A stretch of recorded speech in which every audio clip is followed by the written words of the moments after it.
अस्सलाम वालेकुम व्यूअर्स, उम्मीद है आप खैरियत से होंगे। आज की इस वीडियो में हम खुशनूद नाम के लड़कों के मतलब हैरत अंगेज़ मालूमात का तफसील से जायज़ा लेंगे। तो तमाम वीडियो देखने और सुनने वालों से गुजारिश है कि वीडियो को पूरा देखें और अगर आप हमारे चैनल पर नए हैं तो हमारे चैनल को सब्सक्राइब करके बेल के बटन को ज़रूर दबाएँ ताकि नई आने वाली तमाम वीडियो का नोटिफिकेशन आपको बार वक्त मिलता रहे। और अगर आप पहले ही सब्सक्राइब कर चुके हैं तो वीडियो को लाइक और शेयर ज़रूर कर दें, क्योंकि लाइक और शेयर करना बिल्कुल मुफ्त है। तो चलो चलते हैं अपनी वीडियो की जानिब। नाम खुशनूद।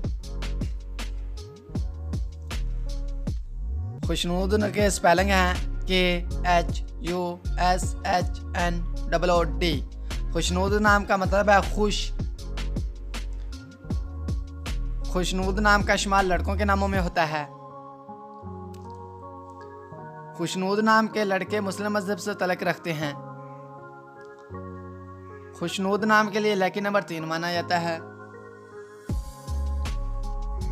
खुशनूद नाम के लिए मुवाफिक दिनों में सोमवार और मंगल शामिल हैं। खुशनूद नाम के लिए मुवाफिक रंगों में सुर्ख और सब्ज रंग शामिल है।